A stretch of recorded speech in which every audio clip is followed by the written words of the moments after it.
Hello there and welcome to your Medicare 101 session. Sean Aiken here with Aiken Insurance Consulting. I'm glad that you joined me.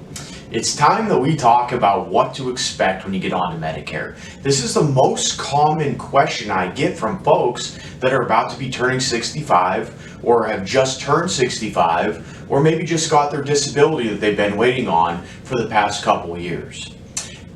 Everybody wants to know what to do. Do I need other insurance? Do I need a supplement? My friends, my family members, they keep telling me about what they're on, but do I need to do that, or is Medicare good enough? Which is why this Medicare 101 video is so necessary.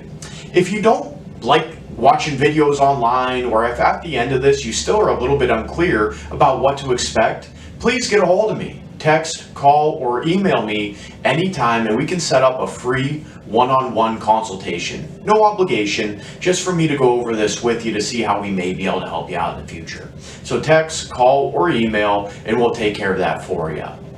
To get started with Medicare 101, first, it's good to understand and know what to expect when you're turning 65 or about to get onto Medicare.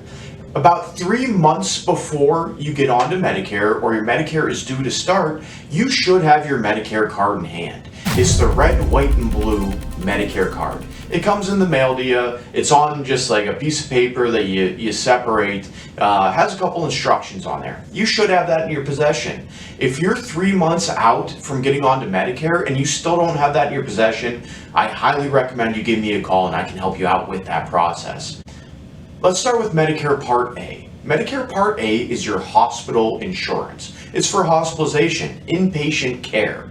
This is a free benefit that you've obtained from working all those years of your life. You've been paying into it the whole way along, so it's not exactly free, but it is an entitlement that they give you for paying that Medicare tax along the way. Medicare does have cost sharing associated with it. Medicare Part A carries a per benefit period deductible. It's kind of confusing, not your standard deductible. 60 days, you're covered with your deductible. On the 61st day, if you're still in the hospital, days 61 through 90, you owe a copayment. It's a per day copayment, days 61 through 90, and it's several $100s, so it's not a cheap date. If you're in the hospital for 90 days or longer, you jump into your lifetime reserve days. It starts covering you day 91 and it's 60 lifetime reserve days at an even higher copayment than that several $100s you spent for days 61 through 90. So it can get very expensive. Again, I don't want to bog you down with details. It's just good to know what you're up against, because if you don't know what Medicare covers, you don't know if you need any extra insurance. So Medicare Part A, it's better than nothing, but it's still not phenomenal, and you may realize that you want additional insurance. That brings us to the Medicare Part B. That's your medical insurance. It covers for doctor visits, so whether it's your primary care physician or a specialist, it's covered under your Medicare Part B. Outpatient surgery, durable medical equipment, lab work, all kinds of other things.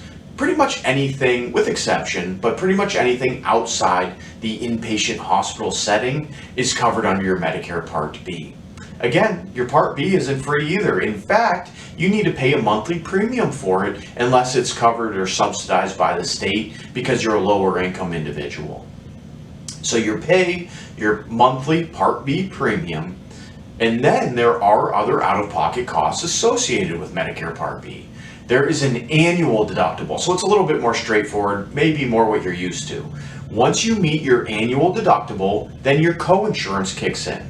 Medicare pays 80%, you pay 20% of all your Part B bills moving forward. And that's what a lot of people think. It's kind of a misconception. Anybody I talk to about Medicare is like, oh yeah, Medicare covers 80%, you pay 20%, right?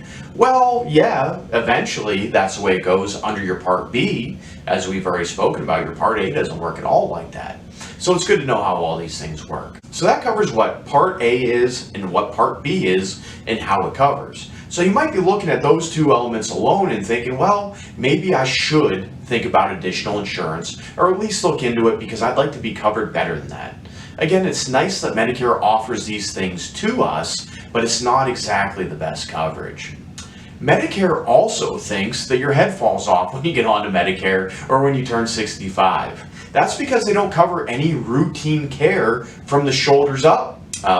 Dental, so preventative, wellness visits, oral examinations, fluoride, all those things not covered by Medicare. And even comprehensive cavities, root canals, dentures, not covered by Medicare. They don't cover any routine hearing exams. They don't cover hearing aids. They don't cover routine eye exams or eyewear, contacts, glasses, those sorts of things. So there is a lot that Medicare does not cover. Also, if you're looking at that red, white, and blue card, you might notice that there is no prescription drug coverage on there. That's because Medicare does not cover prescription drugs. So while Medicare can be a nice base, sometimes it's good to layer some coverages on top of it or find other coverage that are just as good as Medicare and may add a little bit more to them. So it's always good to know these things. That's a basic overview of Medicare 101 for you. Hopefully it helps out. If you're still a little bit confused as to how original Medicare works, and that's just the red, white, and blue card and what it covers you, please give me a call, text, or email, and I am more than happy to give you a free, no obligation Medicare consultation. Now that we got Medicare 101 covered, we know what that card does for you. You have two options moving forward. Option 1, a Medicare supplement. Option 2, a Medicare Advantage plan. So I'm going to get into those options in my next video. I hope you find them helpful. Again, if you need me, reach out to me. Call, text, email. I'm here for you to help you out. And definitely, if you have a 65th birthday coming up, you're a couple months out, you still are unsure as to what to do, get a hold of me. We'll get you on the straight and narrow. Make sure that you are set up and ready to go for your Medicare journey to start. Thank you so much. Sean Aiken here with Aiken Insurance Consulting. Have a great day.